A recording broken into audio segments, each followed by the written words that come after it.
Hello दोस्तों, तो आज हम आपका स्वागत करते हैं यूपी पुलिस जो 2024 में पेपर हुए हैं उनका हिंदी का जो प्रीवियस ईयर है उनके हम डिस्कस करने वाले हैं। तो ये जो है 17/2/2024 का जो सेकेंड शिफ्ट हुआ था उसके क्वेश्चंस मैं लेके आया हूँ। तो सबसे पहला जो क्वेश्चन था हिंदी का, हम शुरुआत करेंगे पहले। निम्नलिखित में से चांदनी शब्द के पर्यायवाची किस विकल्प में है? तो चांदनी जो है, चांदनी के विकल्प, चांदनी के जो पर्यायवाची होते हैं देख लेते हैं उनको। तो चांदनी के जो पर्यायवाची हैं वो होते हैं कौमुदी,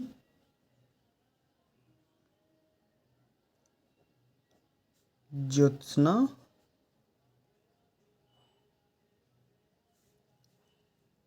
उजियारा और चंद्र मरीचि। तो अब विकल्प में देखते हैं चंद्रिका और चंद्रहास। तो ये नहीं हो सकता। कौमुदी और ज्योत्सना, कौमुदी और ज्योत्सना। तो आपका ऑप्शन बी बिल्कुल सही हो जाता है। अब क्वेश्चन 2 देखते हैं। किस वाक्य में शब्द का संयुक्त जोड़ा दिया गया है वो सही है? तो सबसे पहले देखते हैं डी से। जो पढ़ा लिखा ना हो तो उसे अपठित नहीं कहेंगे, उसे हम कहेंगे अपठनीय नहीं कहेंगे, अपठित कहेंगे, अपठित। शत्रु को जीतने वाला अजात शत्रु नहीं होता है, ये शत्रुंजय होता है। जो पहले ना हुआ है उसे होनहार नहीं कहते हैं, वो अभूतपूर्व होता है, अभूतपूर्व होता है। तो ऑप्शन ए सही हो जाता है बिल्कुल। आदि से अंत तक मतलब अधो पांत है। अब श्रुति संभिन्नात्मक शब्द युग्म निर्वाद और निर्विवाद का अर्थ है। तो जो निर्वाद का अर्थ होता है वो निंदा करना होता है, निर्वाद का अर्थ निंदा करना होता है। और निर्विवाद का अर्थ क्या होता है आप लोग कमेंट के बताइए। निर्विवाद का अर्थ होता है विवाद रहित। तो कौन सा ऑप्शन सही होता है? विवाद रहित और मित्रता, ये गलत हो जाता है। निष्कासन भाईचारा, ये भी गलत हो जाता है। निद्रा भ्रम, ये भी गलत होता है। तो आपका ऑप्शन ए बिल्कुल सही हो जाता है। नेक्स्ट क्वेश्चन देखेंगे। निम्नलिखित में से अशुद्ध वाक्य का चयन कीजिए। तो कश्मीर में कई स्थल देखने योग्य हैं, ये बिल्कुल सही है। गीता ने सुशील को आवाज़ लगाई पर वह चली गई, ये भी सुशीला को आवाज़ लगाई पर वह भी चली गई, बिल्कुल सही बात है। कौशल्या ने मुझे मथुरा दिखाया, ये भी सही है। अब लास्ट वाला देख सकते हैं। तुम मेरे तरफ क्यों चले आ रहे हो? तो यहाँ पर जो अब ये है मेरे, ये मेरा नहीं होगा, इसमें मेरी तरफ होगा। तो ये वाक्य गलत हो जाता है। पाँचवा देख लेते हैं, पाँचवा क्वेश्चन। निम्न में से लिंग की दृष्टि से कौन सा विकल्प गलत है? चूहा का चूहिया हो जाता है, बिल्कुल सही। सांप का सापिन हो जाता है, बिल्कुल सही हो जाता है। तनुज का तनुजा हो जाता है, बिल्कुल सही। अब बनिया का बनियान नहीं होता है, ये बनियाइन होता है, बनियाइन। तो इस हिसाब से ऑप्शन बी सही होता है, मतलब ये गलत हुआ है। वधु शब्द का बहुवचन क्या होगा? तो वधु, ये वधुएं गलत है, ये भी गलत है। वधु का होगा, क्या होगा? वधुएं। छोटी ऊ का मात्रा, बड़ा ऊ का मात्रा नहीं होगा। नेक्स्ट क्वेश्चन हम लोग चलते हैं नेक्स्ट क्वेश्चन पर। नेक्स्ट क्वेश्चन देख लेते हैं। माँ ने बच्चे को मिठाई दी में रेखांकित शब्द में कारक कौन सा है? तो माँ ने मतलब किसी को, जब किसी को संप्रदान का अर्थ ये होता है कि जिस शब्द में किसी के लिए कुछ करने या देने का बोध होता है उसमें कौन सा होता है? संप्रदान कारक। तो यह माँ ने बच्चे को क्या दी? मिठाई दी। तो इसकी वजह से संप्रदान कारक सही रहता है। आठवां क्वेश्चन। निम्नलिखित में से कौन सा शब्द तद्भव है? अब ये पहले ही ओष्ठ तद्भव है, ये भी तद्भव है, मृतिका भी तद्भव है, ये मतलब तत्सम है। ओष्ठ, वानर और मृतिका, और इसमें उल्लू है जो वो तद्भव है, मतलब हिंदी के शब्द। इसका तत्सम हो जाता है उलूक। लू किसका तद्भव तत्सम हो जाता है। निम्नलिखित में से कौन सा शब्द तद्भव तत्सम है? निम्नलिखित में से कौन सा शब्द तत्सम है? तो आप लोग थोड़ा सा वीडियो पॉज करके और कमेंट बॉक्स में इसका आंसर देंगे। कौन सा है 9वें का आंसर? तो सींग। सींग क्या है? ये पहले से ही तत्सम है। सांवला ये भी तत्सम है। सीख ये भी तत्सम है। ये भी तत्सम नहीं है, मतलब तीनों तत्सम नहीं है। शुष्क जो है ये है आपका तत्सम शब्द, क्योंकि इसका तद्भव होता है जो वो हो जाता है सूखा। ठीक है। तत्सम वे शब्द होते हैं जो संस्कृत के हुबहू शब्द होते हैं। तद्भव वे होते हैं जो मतलब हिंदी में प्रयोग किए जाते हैं। सींग, सांवला और सीख ये तीनों हिंदी के शब्द हैं। शुष्क जो है संस्कृत का शब्द है, यानी कि तत्सम शब्द है। तो शुष्क का क्या हो जाता है? सूखा। निम्नलिखित 10वें क्वेश्चन में चलते हैं हम लोग। निम्नलिखित में से किस विकल्प में समास विग्रह सही नहीं हुआ है? तो देखते हैं। नवनिधि 9 प्रकार की निधियाँ, यज्ञशाला यज्ञ के लिए शाला, वेद पुराण वेद और पुराण, देहलता मतलब लता रूपी देह। तो पहला भी सही है, दूसरा भी सही है, तीसरा भी सही है। जो चौथा है देहलता ये गलत है, इसका सही देख लेते हैं। इसका हो जाएगा देह रूपी लता।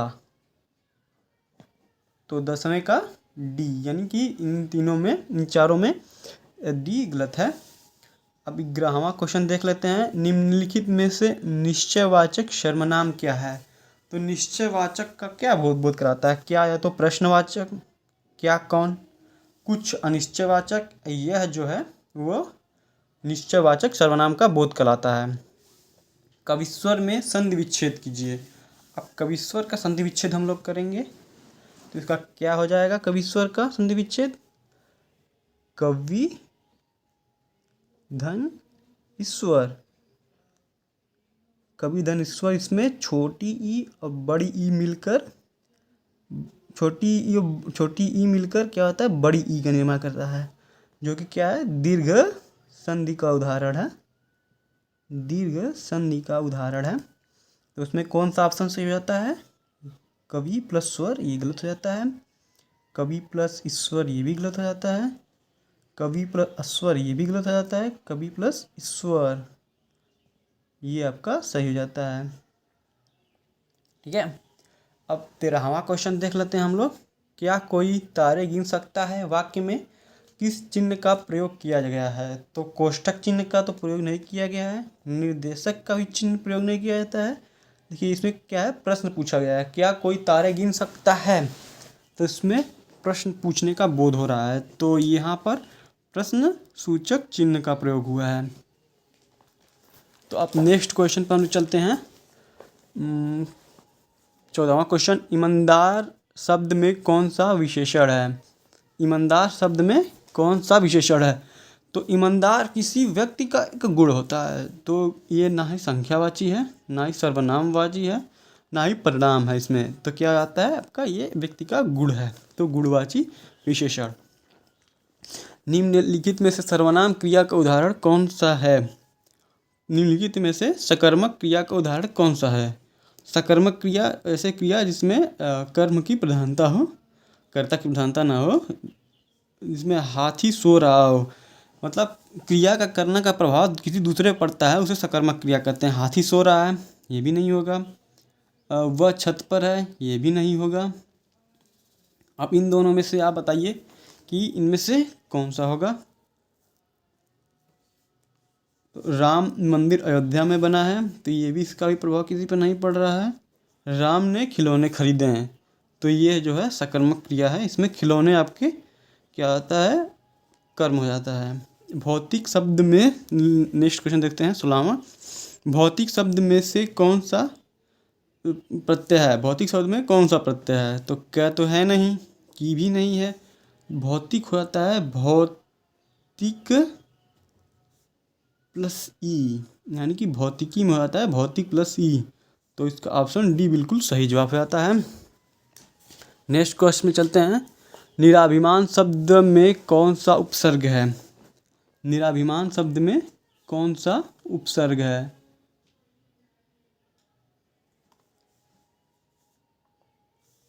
निरा तो है नहीं, निराभी भी नहीं है, निर है इसका में उपसर्ग निर प्लस अभिमानी, निर प्लस अभिमान, निर प्लस अभिमान, र में नीचे हलंत आएगा तो उस हिसाब से ऑप्शन ए बिल्कुल सही जाता है।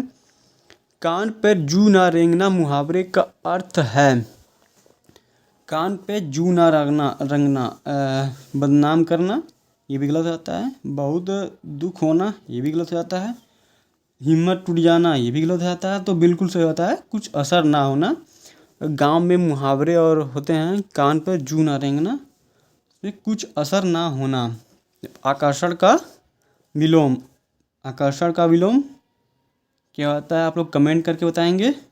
पराकर्षण बिल्कुल गलत, दुराकर्षण बिल्कुल गलत, अनाकर्षण ये भी गलत।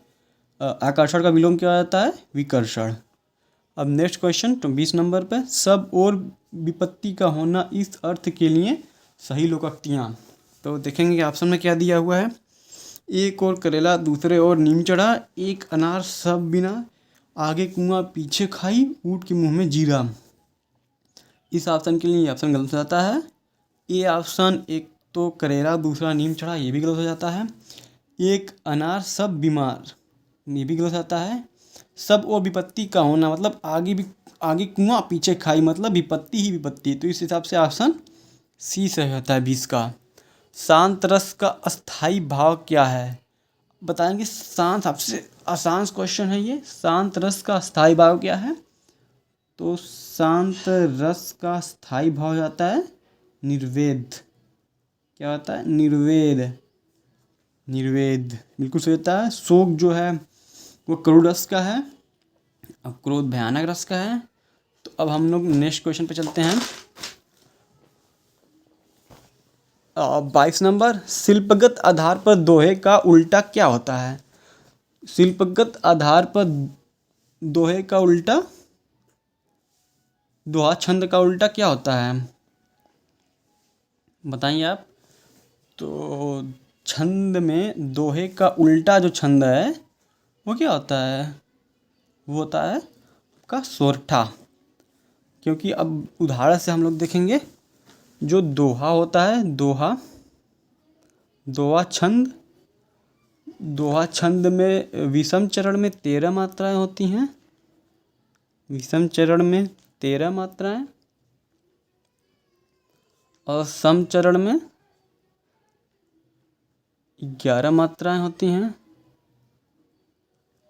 अब सोरठा में देख लेते हैं, इसमें ठीक विपरीत होता है। विषम जो चरण होता है, विषम चरण में 11 मात्राएं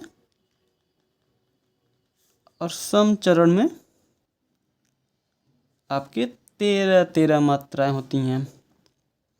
तो इस हिसाब से शिल्पागत आधार पर दोहे का उल्टा क्या होता है? सोरठा।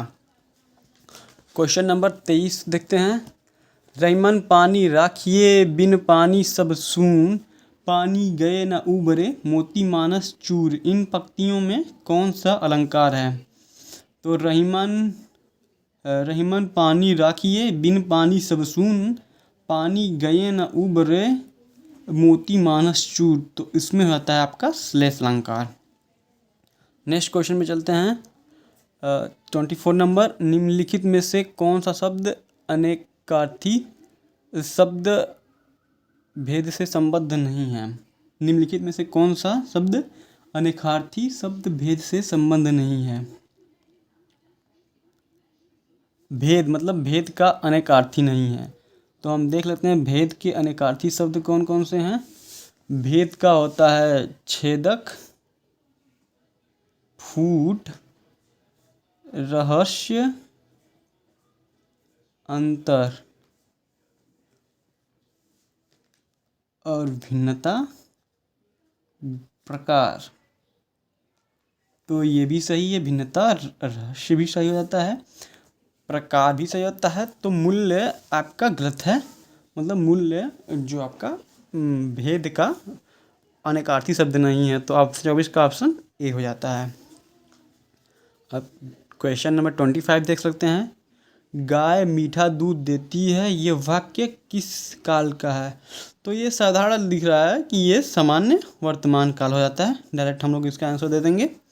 26 आप लोग देखेंगे, उमा से पढ़ा नहीं जाता वाक्य में कौन सा वाच्य है? देखिए, अब यहाँ पर देखिए सीधे सीधे भाववाच्य का जो है पहचान है से नहीं, मतलब से नहीं, तो इसमें उमा से पढ़ा नहीं जाता, तो इसमें क्या आता है? सीधे सीधे भाववाच्य का ये उदाहरण है। अब आप गद्यांश को देखेंगे, 27 से 31 यानी कि 5 क्वेश्चन पूछे गए थे इसमें से गद्यांश से। इसमें हम लोग पढ़ेंगे, महात्मा गांधी अपना काम अपने हाथों से करने पर बल देते थे। वे प्रत्येक आश्रम कार्य से आशा करते थे कि वह अपने शरीर से संबंधित कार्य सफाई तक स्वयं करेगा। उनका कहना था कि जो श्रम नहीं करता वह पाप करता है और पाप का अन्न खाता है। ऋषि मुनियों ने कहा है, बिना श्रम किए जो भोजन करता है वो वस्तुतः चोर है। महात्मा गांधी का समस्त जीवन दर्शन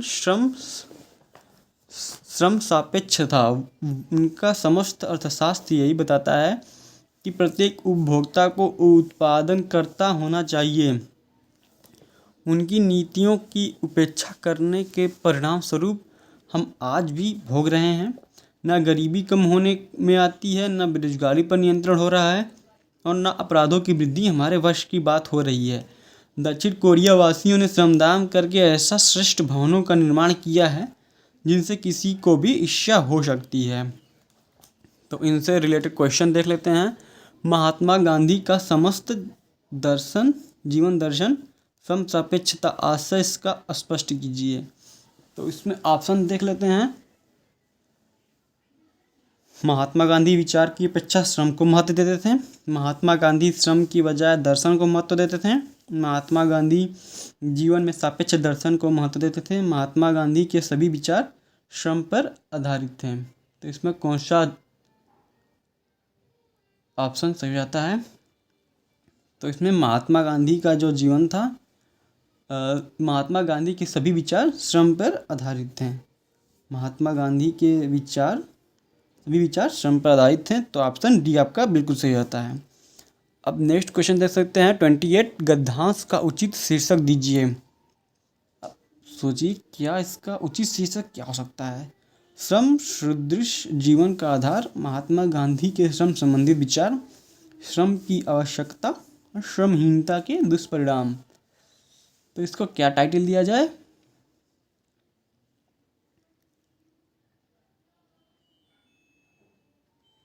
महात्मा गांधी के श्रम संबंधी विचार, मतलब महात्मा, इन पंक्तियों में महात्मा गांधी ने अपने श्रम संबंधित विचारों को रखा है, तो इसका आता है महात्मा गांधी के श्रम संबंधित विचार।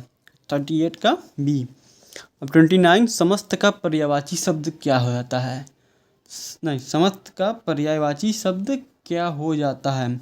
समस्त मतलब होता है आपका संपूर्ण, तो इसमें संपूर्ण दिया है। समस्त का पर्यायवाची क्या होता है? संपूर्ण। गद्यांश के आधार पर चोर की परिभाषा क्या है? चोर मतलब होता है जो बिना श्रम किए हुए भोजन करता है, तो सीधे सीधे आपका आंसर हो जाता है गद्यांश के हिसाब से बी, बिना श्रम किए भोजन करना। गांधी जी, नेक्स्ट क्वेश्चन आता है 31, गांधी जी पाप किसे मानते थे?